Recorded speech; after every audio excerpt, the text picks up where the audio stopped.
Grab your drinks and have a seat. It's time for serial killers.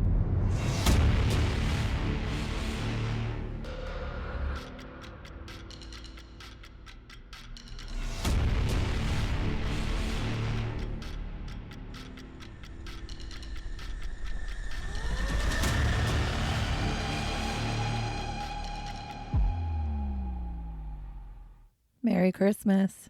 Hello. If you are listening to this on our day that we drop it, it is Christmas morning. Actually, yeah, it's Christmas morning. Yeah, that it is. So Merry Christmas. If you celebrate it. If not, well, okay. No problem. You're just listening to this on another day.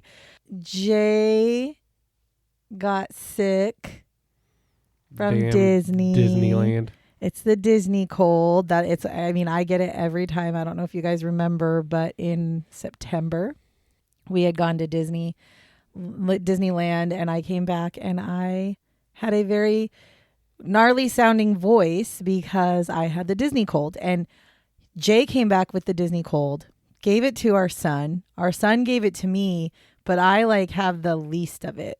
I have a cough today for some reason.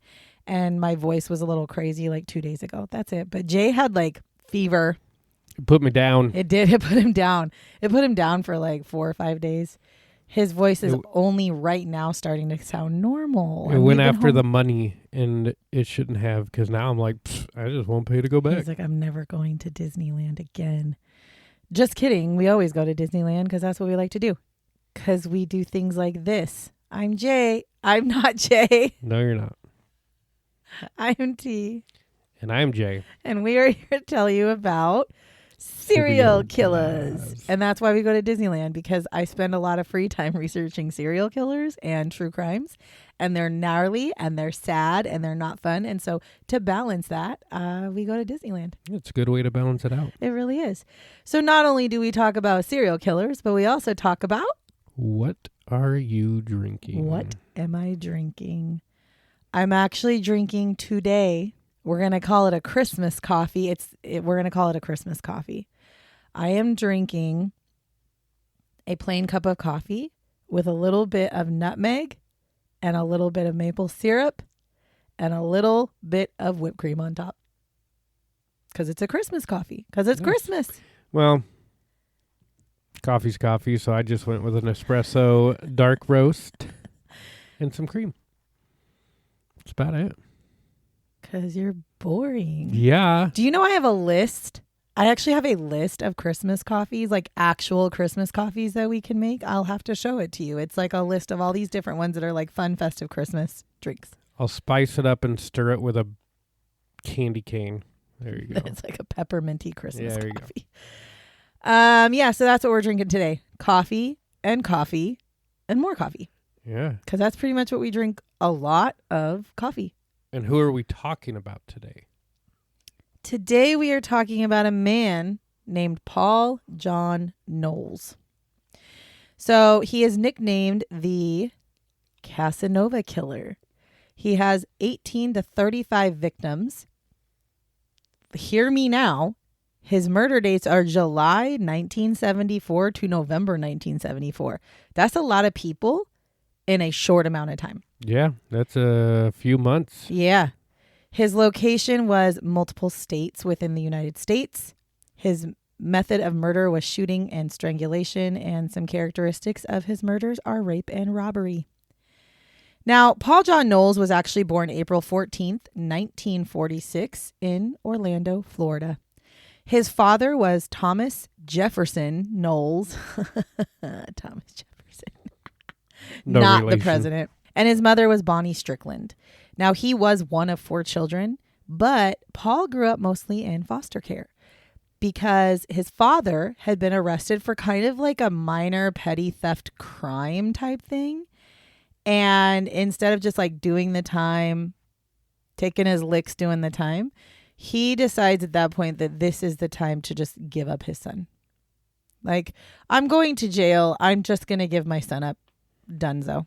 That's pretty much all of the young Paul that I have. I feel like this is becoming a pattern I'm unable to find much about their super young childhood, and it just like jumps right into like when they started doing crimes. So it is what it is. But I'm just going to point this out. It sounds like it wasn't the best childhood. I was going to say, I'm just going to point this out. His father was arrested for a petty crime and gave him up and put him in foster care. And he grew up most of his life in foster care. I am not dogging on any foster care situations, but back in the day, in the 1940s, 50s, and 60s, foster care was not the place you wanted to be. It was not the place you wanted to be. So I would assume to be fair, I still don't think it's the place you want to be. No, it's not. But I'm just saying, like, it's not the life you would want. So, yeah, he probably had some shit. Now, he first gets arrested. Orphan Annie made it sound pretty cool. Nuh-uh. Have you ever seen that, Annie? Yeah, she made it out like a bandit. She did, but look what she went through. She was singing and dancing. The sun will come out. No. Anyways, so Paul was first arrested at the age of 19 years old, and he does go to jail. Okay, this is not one of those slap on the wrist. He does go to jail, and he goes to jail multiple times, actually, for burglary and or auto theft multiple times. Now, this beginning at 19 leads to a lifetime of criminal activity and a lifetime of being put in and out of prison, literally for the same charges. So over and over and over, he is arrested for burglary, and over he is arrested for auto theft. And he is put in jail each and every time. The jail system did not deter him, clearly. Now, in 1974, he is 28 years old, and he is actually currently serving time in prison for one of his many stints. But while he's in prison, he actually begins to write letters to a woman in San Francisco. Her name is Angela Covey. And they write consistently to each other, to the point where she even travels to Florida to visit him in prison from San Francisco. They have struck up a relationship, and it's just kind of the way it is. Well, after she visits him in prison, he actually proposes to her. So he's in prison, he proposes to her, and she says, hell yes, because they've been talking for some time. After this, she decides, okay, well, if I'm going to be marrying this man, I need to get him out of prison. Like, hello, I don't want to live my life in prison. And again, he's in prison for stealing, like theft and burglary. It's not like, that's not good, but it's not crazy shit. He's just, in my mind, most people who are in jail for theft or whatever, it's like they're probably down on their luck trying to find, So that's probably what again, he's been a lot, but still, it's not like anything too crazy in my opinion. So it's like, I can see her being like, well, if I can get him out of jail, he can come live in San Francisco. We can build our life together and maybe he'll change his ways. Okay, fine. So she decides to use her own money. She uses her own time. She finds and gets him a lawyer, and she gets him a release date. And he does get released from prison. And when he does, Paul flies to San Francisco to be with Angela. Now, after he gets there, she decides, you're not the one for me. I'm going to go ahead and just end this engagement right now. Now, this was supposedly because she had actually received a warning from a psychic that told her that a dangerous man was entering into her life and she needed to cut ties. And she said, I'll take that. And yes. And so she did. Not wrong by the sounds of it. So as you can imagine, Paul did not take this news very well. He was upset. His fiance that he just flew all the way to San Francisco for just literally told him, like, not only are we no longer engaged, but also you have no place to live, and sayonara, sucker, you figure it out for yourself. Bye-bye. So he actually has claimed that he went back to Florida after they broke up, and he also claims that the night that she ended their relationship, he says he went out and killed 3 people in San Francisco. That was like his parting gift. Well, he was upset. However, these 3 people that he supposedly murdered in San Francisco have never been verified. There is literally nothing that shows. I don't even think there is, as they can look at in that time, 3 people reported missing, 3 people reported dead in the same, there isn't anything that would corroborate the fact that he actually did this. So now there's a thought that he kind of lied about that. Now, once he's back home in Florida, he gets put in jail for a bar fight. So here he is back to his, old ways. He actually stabs a guy at a bar fight. Okay. And so on July 26th, 1974, he is currently sitting in jail for this bar fight, and he actually picks the lock on his cell and escapes. See you later. Like, who? What? What kind of a jail cell do you have that you can pick the lock and escape, by the way? I mean, these were back in the day, jail cells. Now, this is actually what kind of triggers Paul to make the switch from petty criminal to murderer.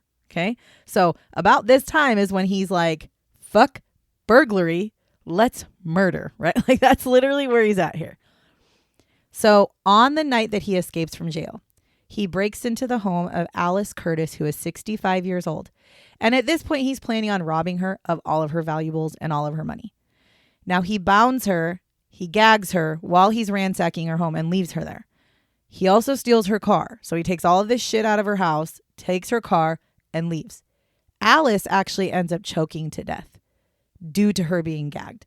And it is reported that she actually choked on her dentures. I mean, I would actually believe that because she's bound.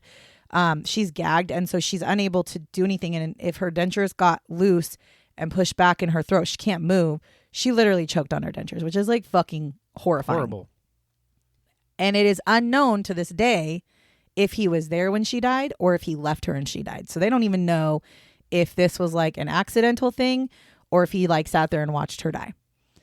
He then kind of hangs out in the area after he does this. Like, he literally steals her car and just stays in the area. And he's using her car to go places for like several days, if not a couple of weeks. He's just like cruising around town. However, there comes a point where he's like, ooh, you know what?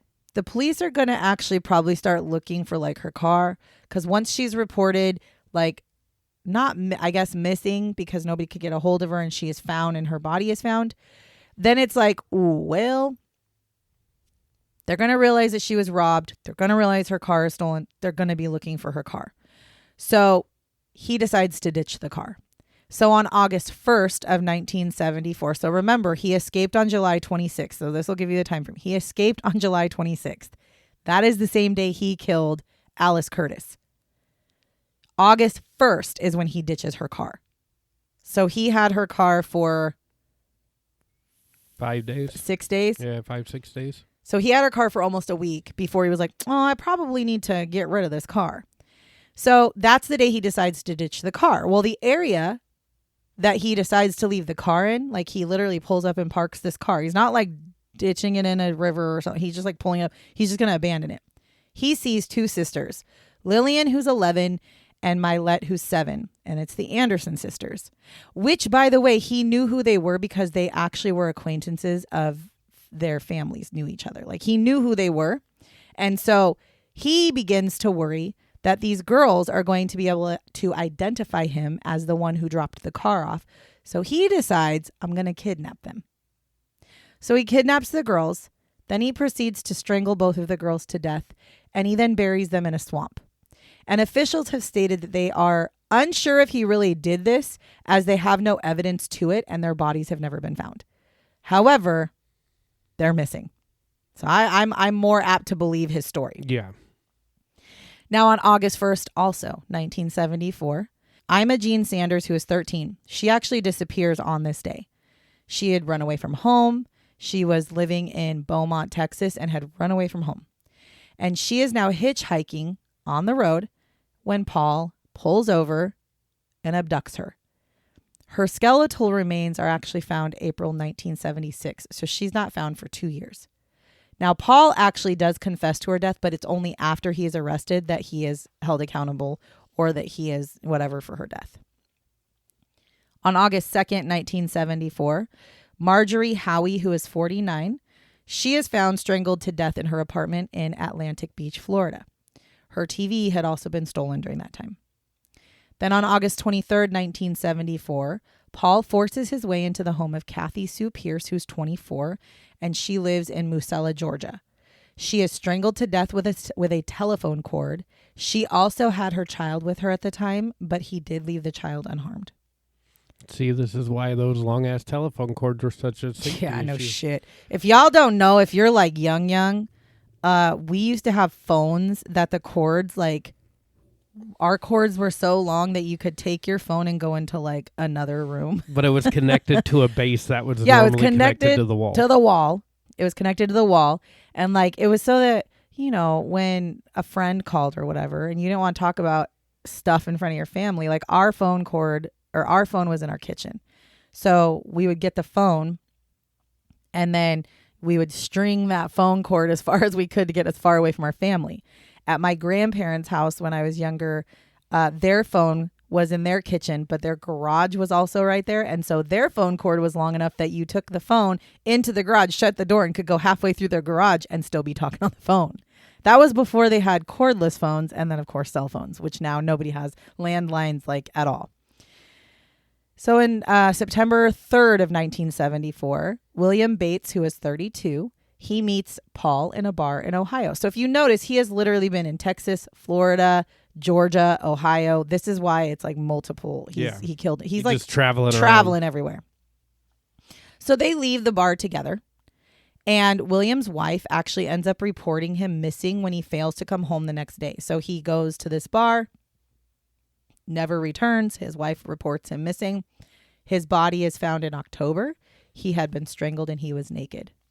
Now, Paul steals William's car after killing him and he heads to Nevada. Like, he's cross-countrying this shit. Like, he's going from Ohio to fucking Nevada. That's like two complete opposite ends of the United States. Yeah. So on September 18th, 1974, he actually comes across Emmett Johnson and Lois Johnson. He shoots and kills them after he ties them up.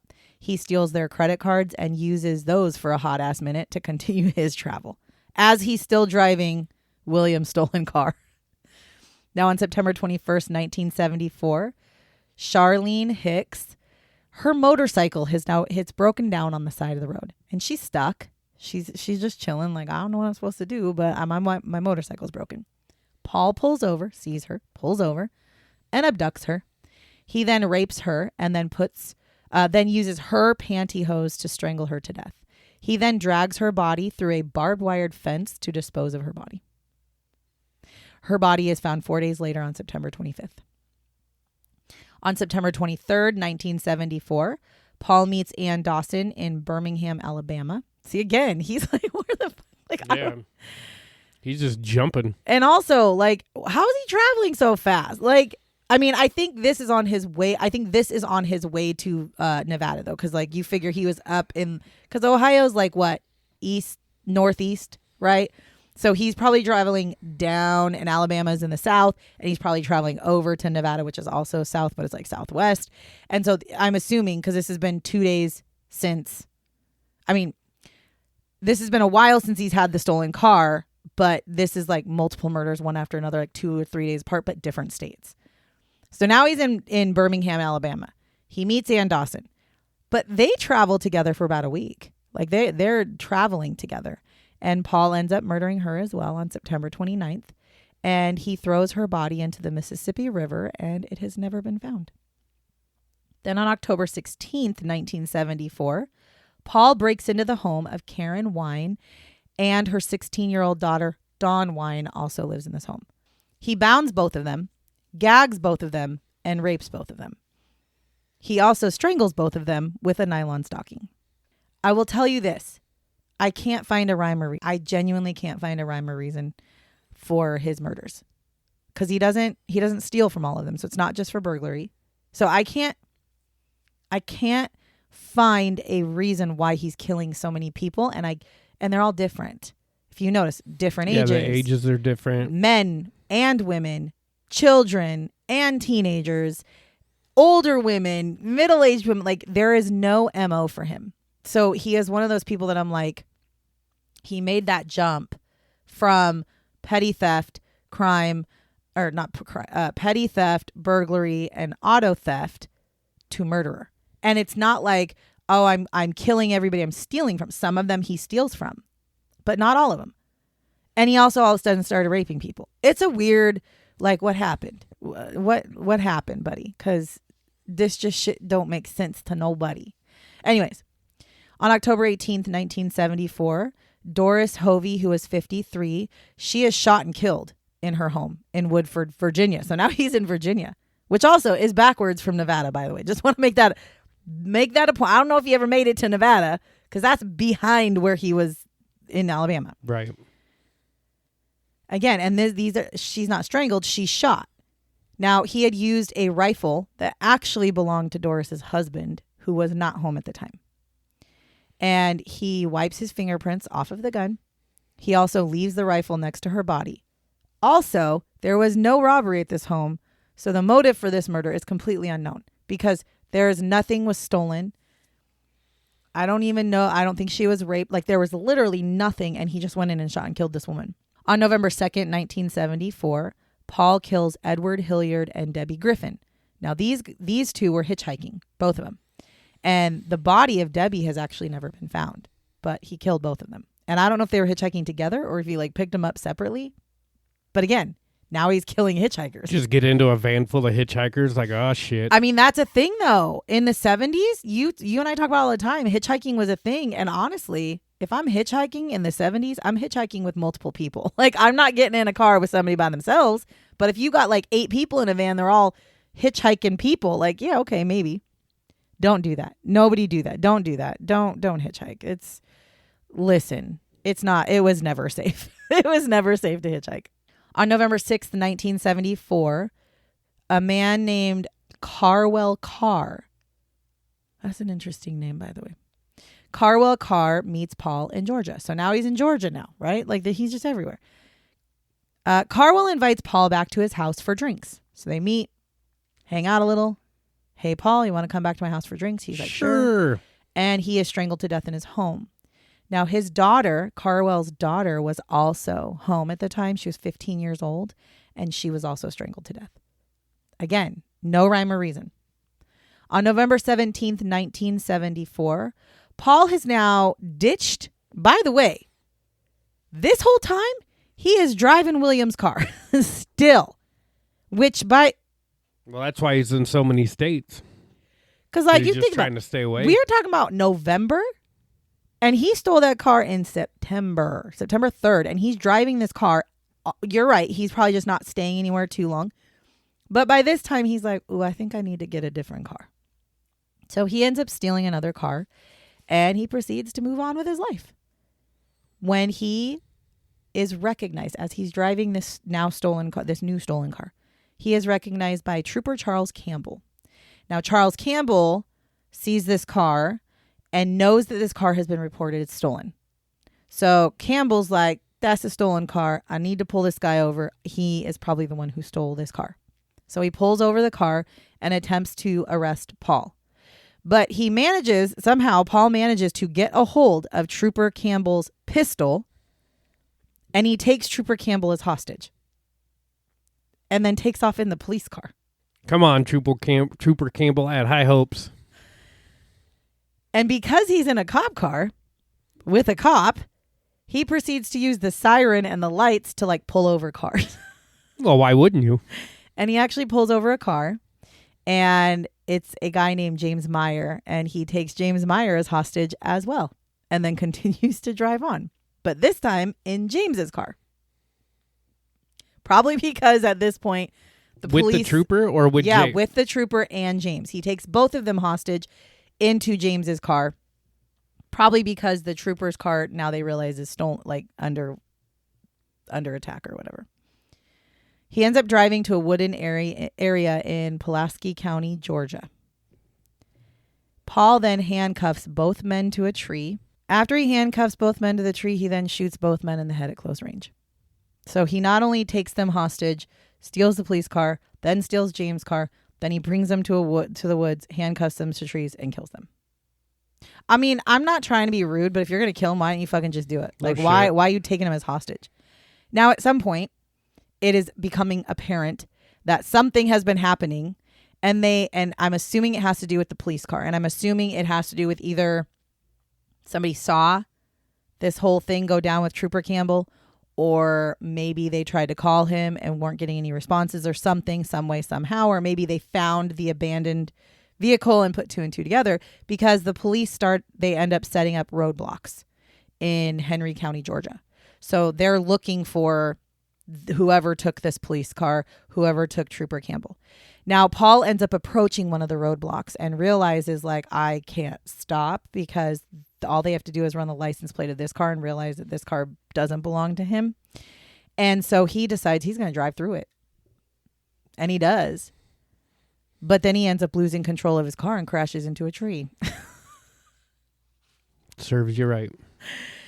But then he crashes in the tree and then gets out the car and starts running on foot and shoots at police officers. Like, he didn't want to go back to jail. He's not trying to go to jail. No, hell no. Which also, sir, you've been to jail so many times. Why is this one different? Now, he is getting chased by police officers, police dogs. They bring in helicopters and other law enforcement agencies because they cannot find him. Because he crashed into a tree. I'm assuming there's like a wooded area and he takes off. He is traveling for several fucking miles and they can't find him. Like, you think about, for me, I do a treadmill mile for, it's like 20 minutes. So if he's gone several, you're talking like 3-4 miles. That's like a couple hours. Exactly. That they've lost him basically. And they're using all the resources. Again, this is the 70s. So I don't think they have like how we have like night vision and like heat vision. They don't have all that shit, but they're using everything that they have and they can't find him.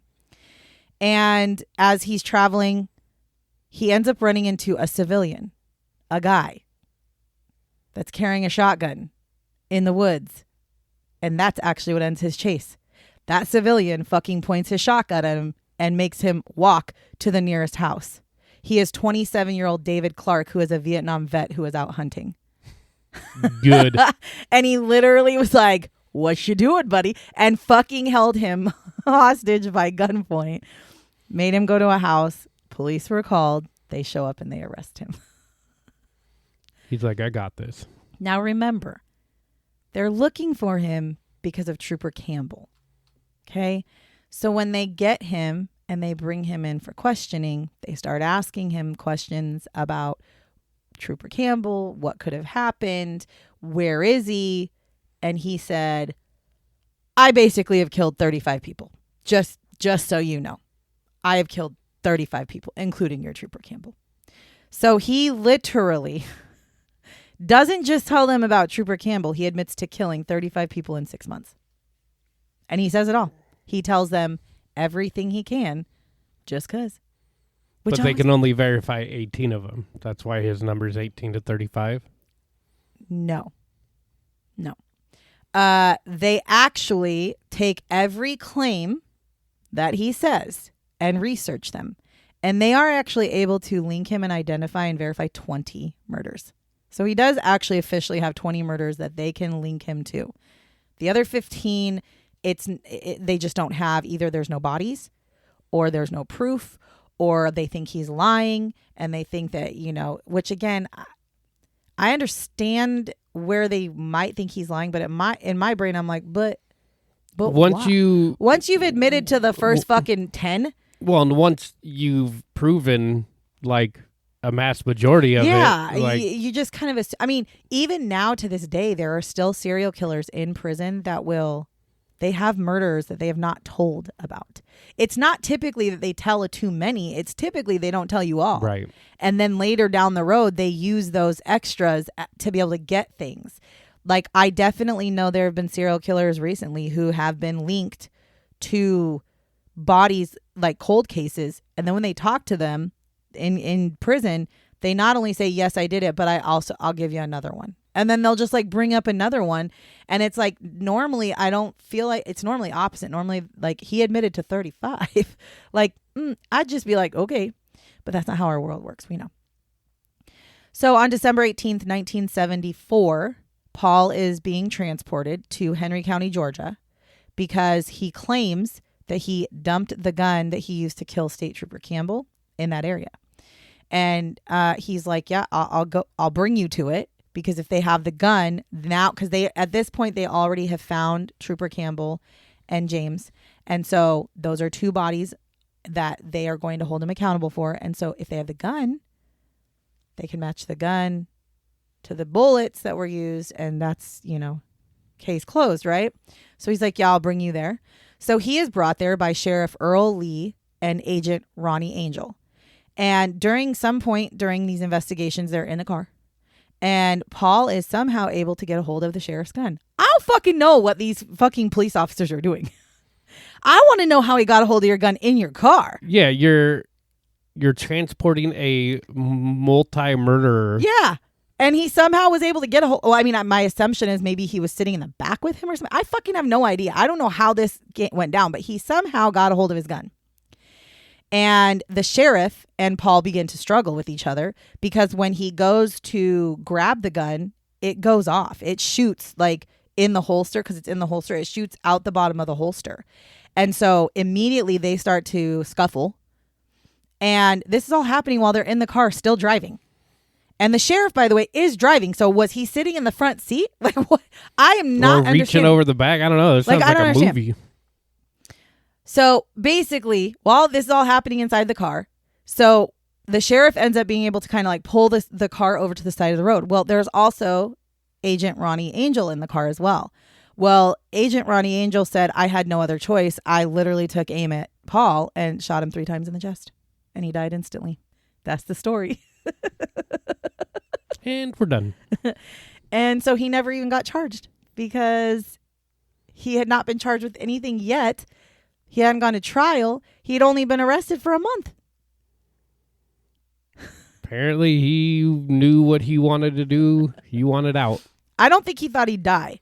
I think he thought he was going to shoot his way out like he did with Trooper Campbell. I think he might have thought that, but thought at the same time, like, if it doesn't work and I die, fuck it. I don't know because he got away with it before. And to me, I'm like, I have this feeling that he basically was going to do exactly what he did to Trooper Campbell, where he got his gun and was going to either hold them hostage in the car or get out and run and be on the run. Because look at how well he did when he was running the first time. That is the story of Paul John Knowles. Do you want the shot? I do, because I have questions. Okay. So here are some shots. So on November 14th, 1974, Barbara Abel, who is 31 years old, she's a single mother who lives in West Palm Beach, Florida. She is kidnapped by Paul. She had gone over to her sister's home, her sister Beverly, because she had tried to call her earlier that day, and Beverly basically was always home. And Beverly did not answer, and did not answer, and did not answer. And so Barbara went and got her 6-year-old son from his school and was like, we're going to stop by your aunt's house and we're going to see how she's doing. So she goes to the sister's home, opens the door. Everything seems normal, but it's very quiet. And she's like calling out for her, and her son goes running off.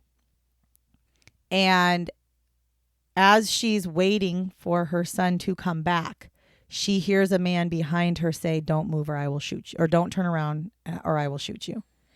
And then her son comes running out into the room that she's in and says, hurry, Mom, Auntie is bleeding. She's hurt. So she follows her son with this man, with this gun, and she sees her sister bound, gagged in a room, and she had been raped. And she turns around, stares this man in the face and says, did you rape my sister? And of course, he's like, fuck you, lady. Yep. Right? Like, he's like, whatever. Now, he basically tells her, which again, this is what's weird. This is in the middle of him. He's already killed 1,000,001 people. This is weird how he handles the situation. He looks at her and basically tells her yes, and then tells her, like, I'm taking your son. Doesn't kill her, doesn't kill her sister, tells her, I'm going to take your son. And she says, take me instead. Don't take my son. Like, she starts screaming and she's like, don't take my son. Not today, motherfucker. So he does. He takes her instead. So he takes her, leaves her son and takes her. Now, somehow, while she's in the car with Paul, she actually figures out that she's going to be killed. Like, she's literally in there going, he's going to kill me. She had said that she was that he was trying to take her to Georgia. He had told her, like, we're going to Georgia. And she firmly believes that he would have killed her if they ever made it to Georgia, which they never did. They ended up stopping at a hotel. And when she was there, she made the decision to pretend that she liked him. And she made the decision that if she pretended to like him, that he would stay calm, because when they went into the hotel to get the room, she could tell the way that his body language was, and he had a gun on him, that if anybody said no or told him whatever, or questioned things, that he would get angry. And so she like put her arm around him and she pretended to kind of like him. And he actually rapes her. He ties her up and did that the first night. They went places together, and then he'd bring her back, tie her up, rape her, all that. Like, he did this. Well, one of the evenings he left her bound and gagged in the hotel and went out. Like, he left her there. She was stuck to the bed. And he came back to the room and discovered he had actually left his hotel key in the room. So he didn't bring it with him. Right. Well, what are you supposed to do? Is he going to go down and is he going to go down there and be like, hey, can you come? Because this is back in the 70s. So like they don't have hotel key cards. They're keys. Yeah. And so most likely they don't have a bunch of spare keys. So what's going to happen is the manager has to come down and unlock the door. So what are you going to do? Go tell him to unlock the door? No, you're not. No, you're not. So he ends up telling her through the door that he's yelling to her, like, I know you can't move, but I know you can hear me. I'm going to leave and I love you. And he left and she survived. She lived. Damn. Now her car is the car that he stole that got him caught by Trooper Campbell. That was the car. Because she was alive. She lived. So she was able to call the police, report her car stolen, and therefore Trooper Campbell recognized her car. How about that? Well done, lady. Paul actually earned the name the Casanova Killer after he had already been found out. And it was because he was said to be very charming, very handsome by everybody around him. Like, he was somebody that, listen, I saw the guy. I don't know what the fuck these people are talking about. It was different back then. Listen, I'm just glad I wasn't alive in the 70s, because I would have been single as fuck if this is what they considered handsome. And I mean, he probably had a good attitude, but not my cup of tea. Not my cup of tea at all. So that's where he gets the Casanova Killer name from. And also, the police never linked the murders together, ever. They never linked all of these murders together because... Come on, that's like... No, he's not cute at all. If you are listening to this on anything... That's that typical, like, bad boy, no, it's long not. hair, got the cigarette. I guarantee your mom would think he's cute. No. If you are listening to this on anything other than Apple Podcast, just take a gander at the like title pay or title screen, because his picture should be the picture that you're seeing. Apple Podcast, for some reason, like, never puts the pictures, but like YouTube does, Spotify does. If you're listening to on Podbean, it'll be his face. So that's who you're going to see. Yeah. So he was not Casanova at all. So I don't even... He got blue eyes. Does he have blue eyes? I never saw a color. I don't know. Picture. There's a couple, because there's another Casanova Killer. No, we've done the other Casanova Killer. He's the one. He said he's killed 70 people. The Casanova Killer that we did, he's the one that we got to watch the car chase, and then he like wrecks the car and he gets out of the car. That's the other Casanova Killer. There's multiples. I'm going to tell you right now, though. This Casanova Killer is not... The other Casanova Killer was not cute either, but if I'm going to deem one of them Casanova, it's the other one. This guy, I don't know, man. Paul John Knowles. He's got that square chin. He looks sick. Like, he's got like that chiseled chin, but like the indented cheekbones. Like, it's not for me. Anyways, that's why he was called Casanova Killer. Again, the police never linked the murders together because they were, first of all, very different. Like we talked about earlier, different MOs, different ages, different genders, different types of people, different states. The only thing that was the same in most of them was how they were murdered. This just might be somebody who enjoyed the killing. I know, and we'll never know because, yeah. Well, he did. So they had no idea that all these different murders that were popping up and all these different bodies and all these missing people, they didn't realize they were all anything was being done by the same person. It was only after he was captured and confessed did they actually make the connection that, holy shit, this one guy's responsible for like all these murders, which they never would have. Had he not admitted to it, I don't think they ever would have linked them together. Now, it is believed The reason that Paul killed is because he wanted to be famous. He had made recordings on tapes that would describe who, how, and where he killed his victims. And it was said about him by retired police officer James Josie that he wanted a book written, he wanted a movie done, and then he wanted the proceeds to be split with his mother. That's why they think he killed so many people. For fame. Well, he got a book, and I think there might be a movie from what I was Googling. Oh, there probably is, but I hope they didn't split the proceeds with nobody. Yeah. I'm sorry to his mother, but you don't get to profit. In my opinion, nobody should be allowed to profit, especially family members of murderers. No, should if never be anything, allowed it should to be the profit off that. victims. Yeah. Now, quite a few people actually believe that his death did not happen the way that they claim. You think? Surprise. His lawyers and several people who are familiar with the situation actually always have said that they don't believe that that's what happened. And they actually think that the two officers, or the sheriff and the agent, took him out and executed him on purpose. Listen, listen, I'm not saying, okay, here's my honest feeling. If that was true, that's pretty shitty, because in the world we live in, two people should not be your judge, jury, and executioner, right? Like, that is just the way the world is. Because if we all killed the people we wanted to, well, then there's no fucking humanity left in this world. So if that's true, that's really fucking terrible. And those two officers and sheriff and agent should have been brought up on charges of murder. However, they did ask him. They asked the agent, because he's the one that killed him. They asked him point blank, straight up, did you do this, whatever, on purpose or whatever? And he said, I absolutely did not. He said, we had a goal to get the gun so we could bring charges against him for these murders.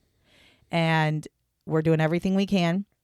It's, a fellow police officer. And then he said, haha, there is no gun, fuckers. And they went, really? And then he said he got a hold of the gun, and he said, I didn't even realize he had gotten a hold of the gun until I heard the gun go off. And that's when I was like, what's going on? And he said, and when I realized what was going on, he said that the sheriff at one point shoved him back. And he said, as soon as he shoved him back, I shot him 3 times. That's how come he was shot in the chest. However, I completely see the other side of it, because they were protecting a fellow police officer. Yep. And in the world that we live in, whether it's military or police officers, there is a brotherhood, sisterhood, family, and we've seen it a million times. Sometimes serial killers don't even get caught or get sentenced with bad things until they hurt a police officer. So I'm just saying. All I'm saying is, it is what it is. He died. But if it was purely execution, that's kind of fucked, even though I'm all for putting him in prison for the rest of his life. And he admitted to him also he was going to go to jail, but it's like, that's just it. He was going to go to jail. Maybe they didn't want him to go to jail. And finally, James Josie, the same retired police officer, said, I would say there are a number of victims out there that we don't know who they are or where they are. Knowles was a troubled individual, which I would agree with. Like, obviously, anybody who is out there to become famous for being a serial killer, you probably have some issues. So that is the shots for Paul John. Well, it answered the one question I had about the whole Casanova thing, because I was like, I just didn't get it. No, he was not named Casanova Killer until after he admitted to all the murders. And I think it was just one of those, oh, he's good looking. Not good looking, but he's good looking and he was charming, especially because they also had Barbara, who had come forward and she was like, listen, I survived. But here's all the things that he did. This is the kind of person he was for the few times that I was around him. So it's like, and he had, he had, family members, brothers, sisters who knew him as well. And so it's like, even his brother had come out and said at one point, I knew he was a criminal, but I always just thought he was like into petty theft. I didn't realize he was capable of doing something like this, which that's the thing that trips me up the most is, again, he was just doing petty ass shit until he was like 30 years old. And maybe that person he tied up who ended up dying, he's like, hey, that's not big of a deal. And look, it's all over the news and everything. And that's what started Maybe that triggered everything. Maybe like, ooh, I want to be famous. Yeah, and maybe that's true. I mean, again, he's not the only serial killer out there that wants to do shit for fame. I definitely know. But correct, when somebody does something like this just because they want to be famous, you might not be quite, you might have some issues. Well, we've all got issues, but. Did you have another question? No, that was it. Yeah, well, thank you for joining us on what some would call Christmas Day. Others would call it Thursday. Again, if you celebrate Christmas, Merry Christmas. If not, Happy Hanukkah. If it's something different. I don't think Hanukkah is celebrated on the 24th, 25th. No. I'm just saying, like, this holiday season. Oh, just happy holidays. Happy holidays. For everybody. To everybody out there. Correct. Regardless of what you celebrate. Correct. And thank you for listening. Yes. Make sure you're following us. If you like what you hear, make sure you're doing all the things we say at the end of every single video. And I think the only thing left I have to say is thank you so much for listening to us tell you the story of Paul John Knowles, the Casanova Killer. Yeah. Until next week, goodbye. Bye-bye. Remember to lock your doors and bar your windows. Until next time.